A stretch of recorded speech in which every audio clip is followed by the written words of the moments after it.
Amici bellini, io mantengo la calma. Sono successi chiaramente adesso la gente si sta venendo a divertire sotto i miei video e scrivono, ma poi perché insultate? Perché, vabbè, non lo so, proprio vi divertite proprio a insultare. Ma va benissimo, noi cominciamo.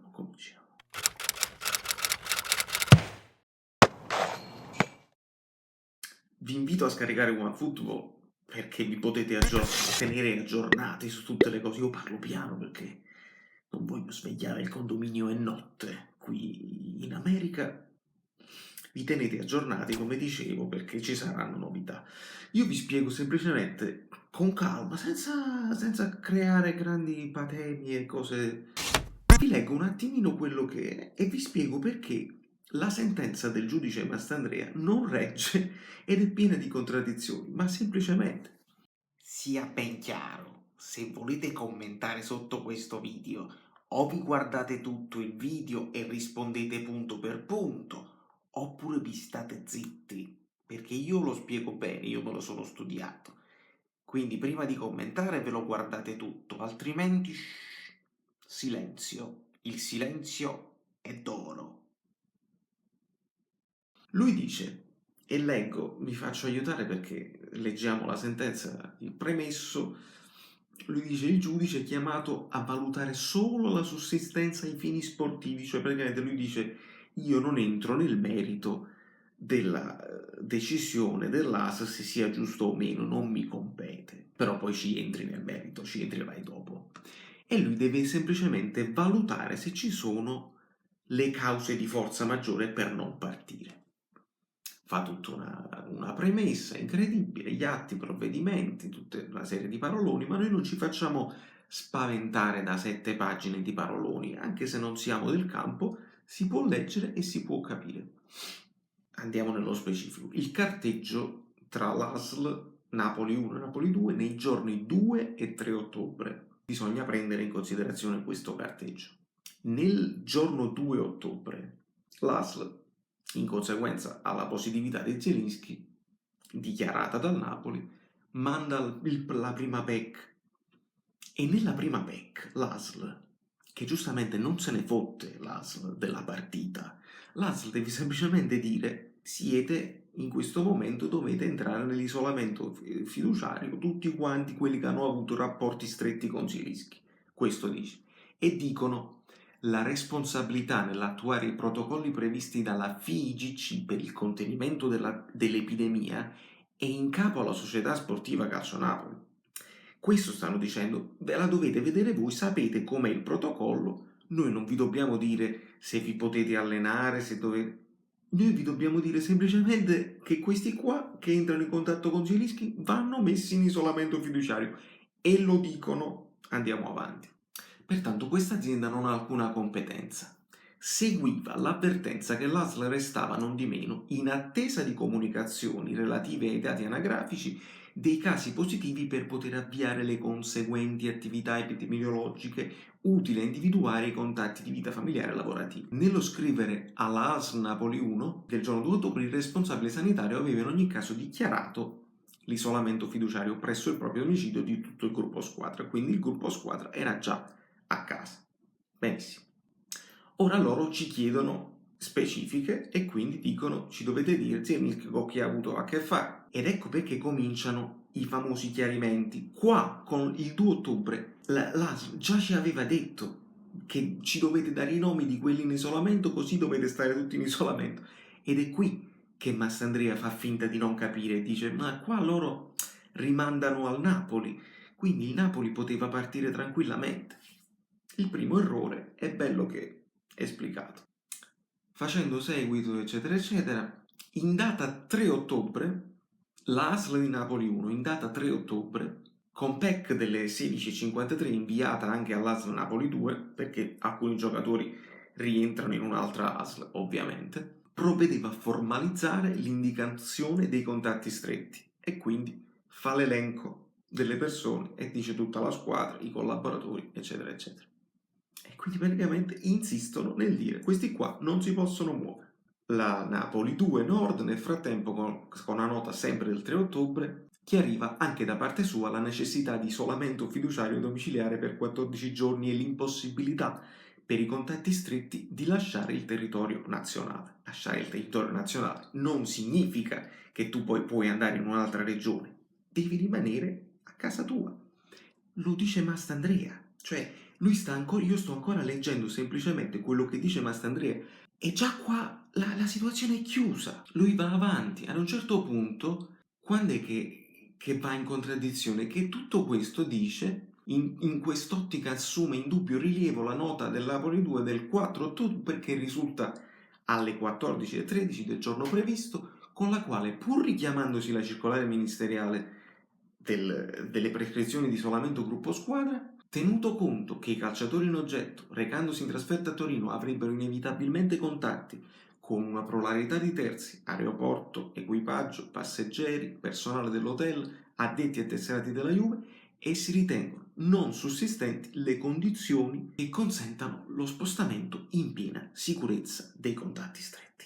In sintesi, nella fattispecie, il provvedimento delle autorità sanitarie territoriali, la cui legittimità si ribadisce non è materia di discussione nelle presente sede, assume indubbiamente connotati ben più definiti nella sua portata percettiva e prescrittiva, avendo riguardo alla fattispecie specifica, risultando per la prima volta in maniera esplicita connesso l'isolamento domiciliare al divieto. Cioè lui sta dicendo solo il 4 ottobre l'ASL è stata chiara, ed è una bugia. Il 2 ottobre è stata chiarissima l'ASL. Quindi è per questo che lui cade in contraddizione e lui tira le conclusioni dicendo, dato che l'ASL è stata chiara solamente il 4, visto che il Napoli ha disdretto l'aereo il 3 ottobre, cosa logica, ecco perché non sussiste la forza maggiore, che però esiste il 4.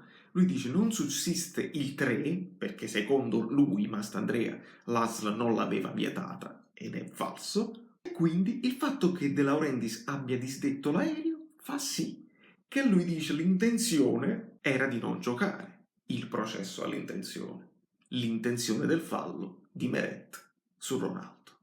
E qui si chiude il cerchio, qui si chiude il cerchio, si fa il processo all'intenzione. Mai vista una cosa del genere, mai vista.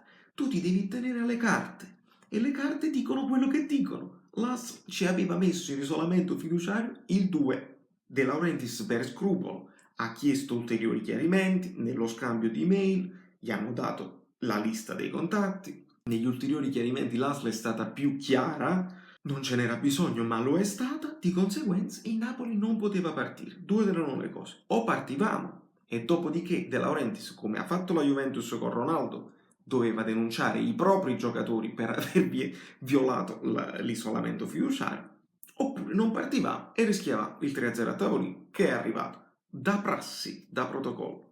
Ma questo vi fa capire che se la giustizia ordinaria poi funziona, ci saranno vari gradi, c'è il CONI, c'è una cosa, io poi non mi voglio, non è proprio materia mia, però vi sto dicendo che adesso il Napoli va ovviamente al ricorso ed è così che si deve arrivare a stabilire che Mastandrea fa finta di non capire, tira delle conclusioni che non ci azzeccano e il discorso dell'aereo non sussiste perché il 2 ottobre già si veniva bloccati, quindi è giusto che il 3 si fermi.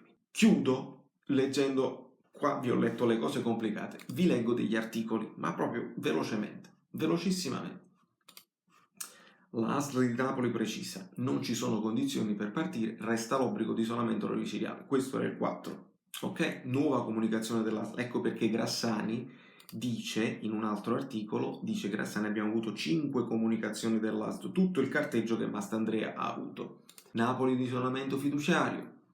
Dopodiché vorrei leggervi una cosa, magari me la metto in descrizione per chi vuole approfondire la cosa. C'è il Club Azzurro di Sorrento pronto a querelare Lega e Bianconeri. Questo è pubblicato il 7 ottobre su un blog ed è chiarissimo come il Club Napoli di Sorrento con gli avvocati decide di querelare e spiegano benissimo, ancora meglio di come l'ho fatto io adesso in parole mie, spiegano con parole più giuridiche perché il provvedimento, e questo stiamo parlando del 7, stiamo parlando di una settimana fa, loro già avevano previsto e spiegano la forza maggiore.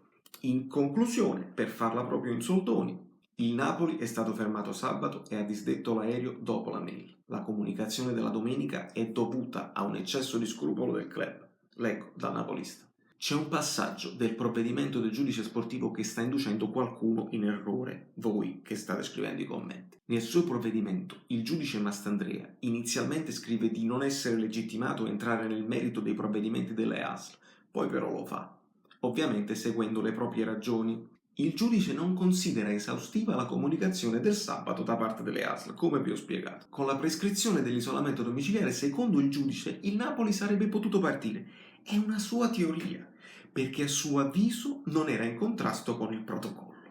E qua si spiega che il protocollo non funziona, ovviamente. Su questo assunto si basa la sentenza. Il giudice Mastandrea considera invece valida la seconda precisazione dell'ASL, come abbiamo visto, quello della domenica, ma, scrive, a quel punto il Napoli aveva già disdetto il charter per Torino. Qui non c'è bisogno di essere un esperto di aeronautica, è ovvio che il Napoli il sabato, dopo la comunicazione dell'ASL, disdice l'aereo. L'aereo non è una bicicletta che si parcheggia lì e quando hai voglia lo prendi e ti alza in volo, si acquista uno slot. Una volta ottenuto il no da parte dell'ASL, no, che il giudice sportivo non considera valido, ma è una sua tesi, ovviamente disdice l'aereo. Ricordiamo che alcuni dipendenti erano già a Capodichino per la partenza e questo fa anche il paio con quello che ha detto Golini, Gianluca Di Marzio, che il Napoli era sul pullman verso Capodichino e quindi questa cosa è stata confermata. La domenica il Napoli scrive di nuovo all'ASL per ulteriore scrupolo e lo fa rischiando di ottenere parere negativo e quindi mettendosi nelle condizioni di dover riorganizzare il viaggio, perché a quel punto non avevi la causa di forza maggiore. Se così fosse avvenuto, il Napoli avrebbe noleggiato un altro aereo e sarebbe partito, ma per il Napoli, così come per l'ASL e così come per la Regione Campania, il no dell'ASL era valido già il sabato e soltanto il giudice Mastandrea, che legittimamente dal suo punto di vista non ritiene quella comunicazione valida. Ed è pazzesco, chiudono, che questa vicenda nessuno ricordi, il giudice sportivo non lo fa mai, i 22 positivi del Genova e il rischio che il Napoli giocando avrebbe potuto provocare un cluster. Il mondo reale, quello terrorizzato dal coronavirus, non entra mai nell'universo calcistico. Adesso voi scrivete quello che volete voi, io con calma vi ho spiegato tutto, si capirà se i commenti sono di gente che ha seguito il video e vogliono ragionare, oppure gente che si è rosicata, pagliacci, non ci interessa. Da New York, Valerio Vedo è tutto. Amici bellini, vi siete iscritti al canale? Lasciate il like, se non vi siete iscritti al canale siete completamente pazzi. E se arriviamo a 5.000 iscritti io poi vi faccio un regalo, estrazione a sorte, si chiama giveaway, da Brooklyn, Valerio Solido, no, Saverio Solido, non mi ricordo.